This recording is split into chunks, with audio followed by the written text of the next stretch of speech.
In a matter of days, the President of the Republic, Nana Akuffo-Addo, will name his deputy ministers after naming his key ministers. For the creative arts sector, which is under the Ministry of Tourism, Arts and Culture, there has been lots of lobbying.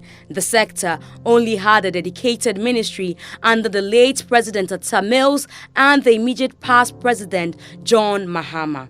The minister appointed for the sector was Madame Elizabeth Ofosu-Ajari, who has a tourism background. Her deputy, actress Jifagumashi, was from the creative arts sector. Some industry players believe the two made an impact despite the many challenges. Elikem, the tailor, is one of those who thinks so. The creative arts industry profited so much. We actually felt important because, first of all, under the Mahama administration, there was a creative arts ministry formed, first of all. Now, there was an act passed in Parliament that benefits us. You know, now there's the benefits for retired creative arts people. There's a lot of things they've done that other governments didn't do at all. Even if they haven't done anything at all, there has been a creative arts ministry formed in total. Let's say now Nana Akuffo-Addo wants to do something with that ministry. At least it was formed by the NDC and it was headed by the minister and the deputy, which is Auntie Jifa. And this could be a reason to have another industry person as deputy once more. The quest to achieve this began even before Member of Parliament for Ivalue Ajumoro Jura constituency, Catherine Apeku, was nominated by President Akuffo-Addo. We want her to spearhead an area of our national life that, in my view, we have not taken sufficiently seriously, but which provides tremendous opportunities. Two factions are now lobbying for the deputy minister position. One, led by outspoken movie producer Socrates Safo, and the other by marketer and non-industry person Kojo Entry. Traditionally, our industry, we are kind of alone when it comes to leadership.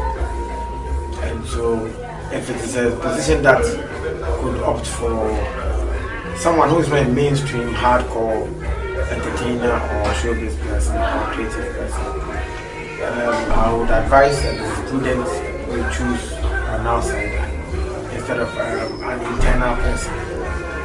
Our culture is that bad in the arts industry. We often seem to admire someone who is not one of us. And so the government will succeed with produce competence and its commitment level if it's given them nod, because it's not one of us. That was Hits FM's Programs Director Mark Okweku-Mante, who supports Kojo Entry. Entertainment critic Arnold Asamoah Beidu believes producer Socrates Safo is the best man for the job. I have no doubt about Socrates Safo's abilities and capabilities to manage the deputy minister position. He is overqualified. I mean, definitely. When it comes to knowledge in creative art, Socrates is there. He's a legend. I mean, he has contributed so much to the movie industry. A lot of people do not know this, but Socrates has also been very pivotal in the music industry as well. Theater, every sector of our industry, Socrates has played a very good part in it. Both Arnold and Mark are abreast of the litany of issues in the industry. Away from the lobbyists, let's take a critical look at the industry proper. The art sector has not been given adequate attention. That's the conviction of President Akuffo-Addo. The assertion could be true, but this may not be the case if the major players of the sector had their homes tidied. Who are the major players in the art sector? The actors have the Actors Guild as their governing body. How is the Actors Guild faring? Forget the brouhaha of the misappropriation of funds rumored during the late Samuel Niodoye Mensah's reign as president of the Guild. The Guild has had no president after the passing of its sitting president, Reverend Eddie Kofi, in October 2015. According to sources, Vice President of the association, Madam Vivian Archer, deserted her position without a word to the body, and all attempts to reach her proved futile as she has relocated abroad. Efforts were made for a by-election after these positions, including that of the Welfare Secretary of the Guild, became vacant. This was after the passing of Samuel Sampa, who was in charge of welfare in January 2016. The Screen Stars had had enough of the non-functioning body and craved to have one of their age mates lead the guild. John Dumelo opted to take charge. I really think that we need a new crop of people to spearhead the thing. Certainly, young people. Would you like to vie for president of the Actors Guild? Well, I could pick a form and say, let's try this. As for that one, it's not a problem at all. The end result is I just want a very strong group. I want that when they mention the Ghana Actors Guild, it is one of the strongest guilds in Africa.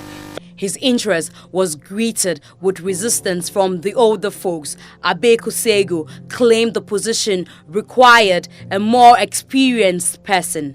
After the back and forth, Abe Kusego became the only candidate vying for the position of president. There was a sigh of relief when an election date was agreed, May 2016. But Abe Kusego's candidature was questioned.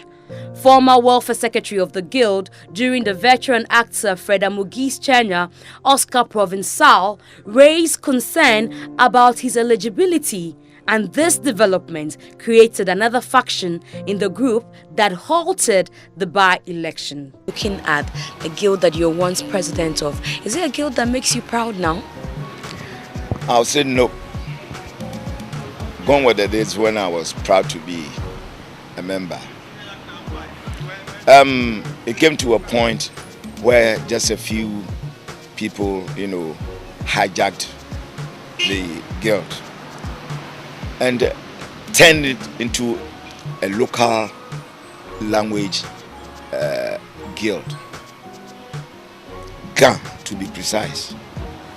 And we're talking of the National Ghana Actors Guild, not Greater Accra Regional Actors Guild. Up to now, the Ghana Actors Guild has not been vibrant. From my predecessor, through me, through the one who took over from me, till the last one who is dead, I think we have failed the guild. I will not take myself out of it. That's the man Fred Amugi, one-time president of the Ghana Actors Guild. Why won't you just let this position go? Because it looks like the odds are against you. No. It's a few people, less than 10 people who made all the noise. I had the support of almost everybody in Kumasi. I had the support of everybody from Takrady. All these, allegedly, you bought everybody your from Accra. It's just a few people. I'm just a few people who are actually, as of this time, not even members of the Actors Guild, who created, well, they are actors, but they are not members of the Actors Guild who created the noise. So I'm not letting go. I'll still be the president of the Ghana Actors Guild. Against Oscar's threat, the leading members of the guild went ahead to organize the election. The election, which took place at the Arts Center, was near Madi and was called off by the police midway. Out of the brouhaha, the noise, that was created, the minister stepped in and set up a committee to try to resolve the matter. So the committee is working. I believe on the 27th of September, they'll be meeting all of us with their reports. The inability of the older members of the guild to elect a president peacefully became a great source of worry for the young actors.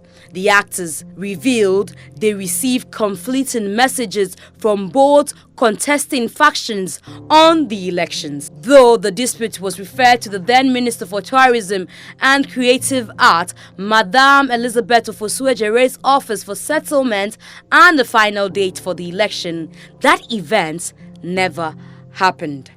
So, the Actors Guild is still without a president, a vice president, and a welfare secretary. How then can members of this organization in disarray, the Actors Guild, seek to lobby for a deputy minister from among them? There's also concern about how the troubled guild can benefit from the ministry when its members are tearing it apart. The problem within the industry goes beyond having a deputy minister from within or without the industry. It's crucial to first tidy up your homes.